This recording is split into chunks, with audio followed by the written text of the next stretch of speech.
Episode opening സീനിൽ ആ കട്ടമറു വില്ലനും ലൂഫിയും അവർ രണ്ടുപേരും വമ്പൻ ആക്ഷനും ആയുധങ്ങളും ഒക്കെ ഉപയോഗിച്ച് പൊരിഞ്ഞ പോരാട്ടം. അവന്റെ കൈ അതങ്ങനെ ജയന്റ് ആക്കി മാറ്റി അതിലേക്ക് ഹോക്കി പവർ അപ്ലൈ ചെയ്ത് ലൂഫിയെ തൂക്കിയെടുത്ത് മുകളിലേക്ക് എറിഞ്ഞ് അവൻ താഴേക്ക് വീഴുമ്പോ രണ്ട് കൈയും കൂട്ടി ആഞ്ഞടിക്കും. ആ ഒരു അടിയിൽ ലൂഫി അവന്റെ വയറ്റിൽ കളക്ട് ചെയ്ത് വെച്ച കാറ്റ് അത് മുഴുവൻ പുറത്തേക്ക് പോകും. അപ്പോഴും നിർത്താതെ വില്ലൻ വീണ്ടും വീണ്ടും ലൂഫിയെ മുകളിലേക്കിട്ട് താഴേക്ക് വരുമ്പോ ആഞ്ഞടിച്ചുകൊണ്ടേയിരിക്കും. അങ്ങനെ ഒരുപാട് നേരം ലൂഫിയെ തട്ടിക്കളിച്ച് അവൻ ലൂഫിയെ താഴേക്കിടുകയാണ്. ലൂഫിക്കാണെങ്കിൽ അവന്റെ എനർജി എല്ലാം നഷ്ടപ്പെട്ട് അവന് എഴുന്നേക്കാൻ പോലും കഴിയാത്ത അവസ്ഥയിൽ അങ്ങനെ പെടയാണ്. പക്ഷെ അപ്പോഴും ആ വില്ലനാണെങ്കിൽ കലി അടങ്ങില്ല. അവൻ മോജി ബ്ലേഡ് ഉപയോഗിച്ച് ലൂഫി അങ്ങനെ അറ്റാക്ക് ചെയ്യും. ലൂഫി ജസ്റ്റ് മിസ്സിന് ആ ഒരു അറ്റാക്കിൽ നിന്ന് തെന്നി മാറും. ലൂഫിക്ക് ഒരു 2 മിനിറ്റ് പോലും റിലാക്സ് ചെയ്യാൻ ടൈം കൊടുക്കാതെ വില്ലനാണെങ്കിൽ അവന്റെ ഓരോരോ അറ്റാക്കിംഗ് സ്റ്റൈല് ലൂഫിക്ക് നേരെ പ്രയോഗിക്കുകയാണ്. തട്ടുകുറിയാണെങ്കിൽ അവന്റെ മോച്ചി പവറിൽ ഹോക്കി പവർ അത് ആഡ് ചെയ്താണ് ലൂഫി അറ്റാക്ക് ചെയ്യുക. മാത്രമല്ല അവന്റെ കളർ ഓഫ് ഒബ്സർവേഷൻ പവർ അത് വേറെ ലെവലാണ്. കാട്ടുകുറിയും ആ കാര്യം ലൂഫിയോട് പറയും, എന്റെ കളർ ഓഫ് ഒബ്സർവേഷൻ പവർ അതിന്റെ 7 അയലത്ത് പോലും നിനക്ക് എത്താനാവില്ല. ഒരേ ഒരു ചോയ്സ് അത് മാത്രമാണ് നിന്റെ മുൻപിലുള്ളത്, എന്നോട് തോൽവി സമ്മതിച്ച് കീഴടങ്ങുക. ലൂഫിക്ക് പിടിയിട്ടും ആ വില്ലൻ അവൻ കാം ഡൗൺ ആയി അവന്റെ പവർ അത് ഉപയോഗിക്കുന്നതുകൊണ്ടാണ് ഒബ്സർവേഷൻ പവർ ഇത്ര പെർഫെക്റ്റ് ആയിട്ട് അവനെ കൊണ്ട് ഹാൻഡിൽ ചെയ്യാൻ കഴിയുന്നതെന്ന്. സോ ഞാനും എങ്ങനെയെങ്കിലും എൻ്റെ ഒബ്സർവേഷൻ അത് നല്ലൊരു ലെവലിലേക്ക് കൊണ്ടുവന്ന എന്നെ കൊണ്ടും അവനെ റെസിസ്റ്റ് ചെയ്യാൻ പറ്റുമെന്ന് പറഞ്ഞ് ലൂഫി ആണെങ്കിൽ കണ്ണൊക്കെ അടച്ച് അങ്ങനെ നിൽക്കും. ആ സമയം വില്ലൻ അവൻ കൈ നീട്ടി വലിയൊരു വെപ്പൻ അത് ലൂഫിക്ക് നേരെ പോയിന്റ് ചെയ്ത് പിടിക്കും. അപ്പോൾ അവിടുന്ന് അങ്ങനെ സീൻ കട്ട് ചെയ്ത് നമ്മുടെ ആൾക്കാരുടെ കപ്പൽ കാണിക്കും. കപ്പലിലേക്ക് വന്ന ബിഗ് മോം ആണെങ്കിൽ ഒന്നും വിടാതെ കപ്പലിലുള്ള ഓരോരോ റൂംസ് ആയിട്ട് തല്ലി പൊളിക്കുകയാണ്. എന്റെ കേക്ക് അതെവിടെ? എനിക്ക് എത്രയും വേഗം എന്റെ വെഡിങ് കേക്ക് വേണം.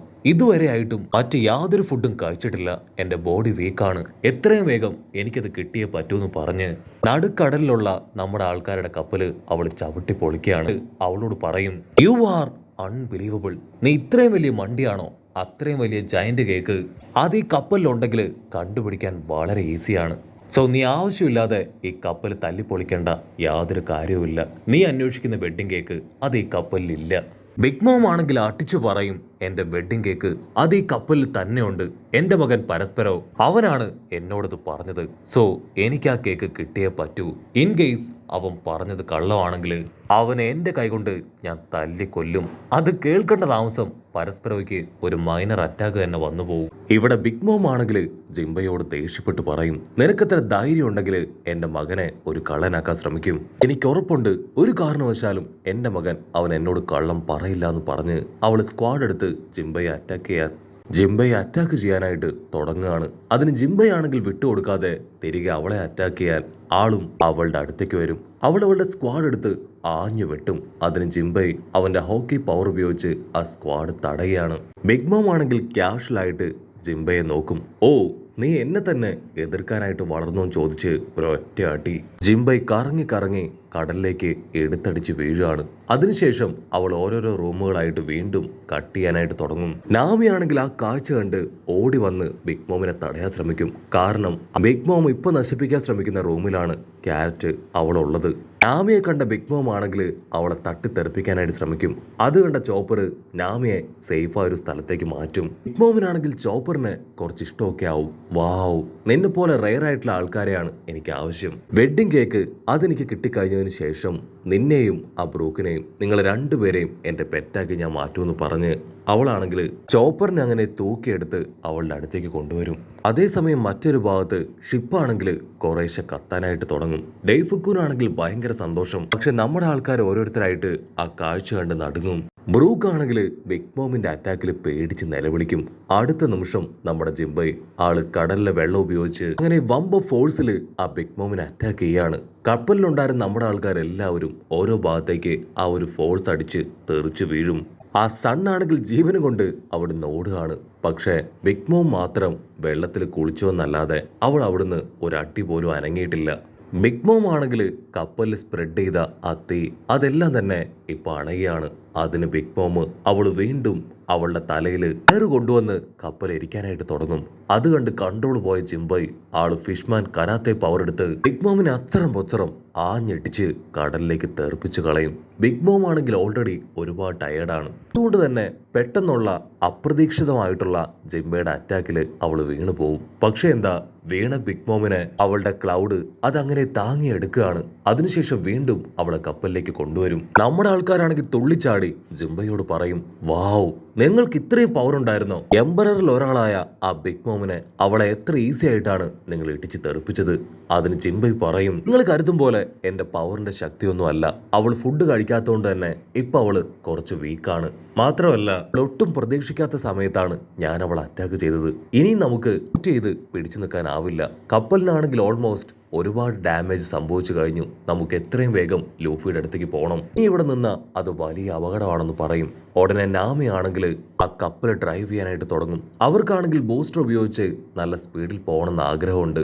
പക്ഷെ കപ്പലില് ഇപ്പൊ ഒട്ടും കോളയില്ല. അപ്പൊ അവിടുന്ന് അങ്ങനെ സൂം ചെയ്ത് ബിഗ് മോമിനെ കാണിക്കും.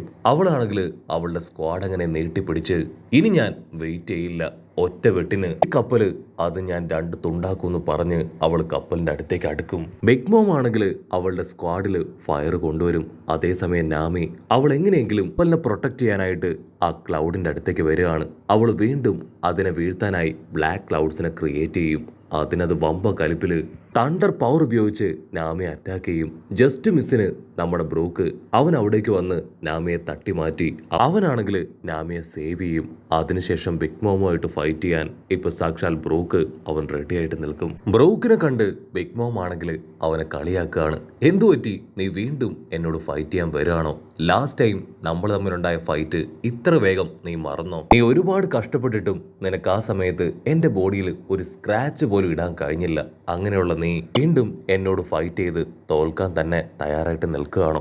അതിന് ബ്രൂക്ക് ആണെങ്കിൽ പ്രത്യേകിച്ചൊന്നും പറയില്ല. അവൻ ബിഗ് മോമിനെ പോലും ഞെട്ടിച്ചുകൊണ്ട് അങ്ങനെ ചാടി വന്ന് അവളുടെ ക്ലൗഡിനെ അതിനെ അങ്ങനെ 2ആയിട്ട് വെട്ടുകയാണ്. ആണെങ്കിൽ 2ആയിട്ട് അങ്ങനെ മുറിഞ്ഞു മാറുകയാണ്. ബിഗ് മോം പതിയെ അകലാനായിട്ട് തുടങ്ങും. ആ ഗ്യാപ്പിൽ നാമി അവളുടെ ബ്ലാക്ക് ക്ലൗഡ്സിനെ ആ ക്ലൗഡിന് ചുറ്റും കൊണ്ടുവരും. അതിനുശേഷം അവളുടെ ലൈറ്റ്നിങ് പവർ അതങ്ങനെ പ്രയോഗിക്കുകയാണ്. ആ ഒരു ലൈറ്റ്നിങ് പവറിൽ ക്ലൗഡ് അങ്ങനെ പൊട്ടിത്തെറിച്ച് മുകളിലുണ്ടായിരുന്ന ബിഗ് മോമിനെ അത് അഫക്റ്റ് ചെയ്യുകയാണ്. ബിഗ് മോം ആണെങ്കിൽ ആ ഒരു അറ്റാക്കില് അങ്ങനെ നിലവിളിക്കും. കട്ട് ചെയ്ത ഇവിടെ ലൂഫിയെ കാണിക്കും. ലൂഫി ആണെങ്കിൽ ഒരുപാട് നേരമായി ആ കട്ടകുറിയുടെയും അവന്റെ മുൻപിൽ നിന്ന് കണ്ണൊക്കെ അടച്ച് അങ്ങനെ കോൺസെൻട്രേറ്റ് ചെയ്യുന്നു. കട്ടകുറി അച്ചരം പൊച്ചറം ആ ഗൺ ഉപയോഗിച്ച് ലൂഫിയെ ഷൂട്ട് ചെയ്യും. ലൂഫി ആണെങ്കിൽ അവന്റെ ഓരോ ബുള്ളറ്റിൽ നിന്നും ഈസി ആയിട്ട് രക്ഷപ്പെടും. അതിനുശേഷം അവന്റെ ബുള്ളറ്റ്സിനെ തന്നെ പഞ്ച് ചെയ്ത് തിരികെ തെറിപ്പിക്കുകയാണ്. കട്ടകുറിക്ക് പിടികിട്ടും ലൂഫി അവൻ നന്നായിട്ട് കോൺസെൻട്രേറ്റ് ചെയ്താണ് ഫൈറ്റ് ചെയ്യണതെന്ന്. സോ അവൻ അങ്ങനെ കറങ്ങി തിരിഞ്ഞു വന്ന് ലൂഫിയുടെ തലയ്ക്ക് തന്നെ ഒരൊറ്റ അടി. കട്ടകുറിയാണെങ്കിൽ ലൂഫിയോട് തീർത്ത് പറയും, നിന്നോട് ഞാൻ എത്ര തവണ പറഞ്ഞു എന്നെ കൊണ്ട് എന്നെ ഫൈറ്റ് ചെയ്ത് തോൽപ്പിക്കാൻ കഴിയില്ല എന്ന്. എന്നിട്ട് വീണ്ടും വീണ്ടും നീ അതിന് ശ്രമിക്കുകയാണോ ചോദിച്ച് കട്ടകുറി അവനിപ്പോ 6 ഡോണറ്റ്സ് അങ്ങനെ അവന്റെ കയ്യിൽ ക്രിയേറ്റ് ചെയ്ത് അതിലൂടെ കൈ പുറത്തു കൊണ്ടുവന്ന് ലൂഫിയെ അറ്റാക്ക് ചെയ്യാനായിട്ട് ഓടിക്കും. അതുകൊണ്ട് ലൂഫി ആണെങ്കിൽ ട്രൗസറും പൊക്കി ഉഷാറായിട്ട് ഓടുന്നതോട് കൂടെ ഈ ഒരു എപ്പിസോഡും അവസാനിക്കുന്നു. എപ്പിസോഡ് ഇഷ്ടപ്പെടുകയാണെങ്കിൽ തീർച്ചയായിട്ടും ലൈക്ക് ചെയ്യാനും കമന്റ് ചെയ്യാനും ഷെയർ ചെയ്യാനും മറക്കല്ലേ. അടുത്തൊരു അടിപൊളി എപ്പിസോഡുമായിട്ട് കാണുന്നവരെ it's me with Mallu episode.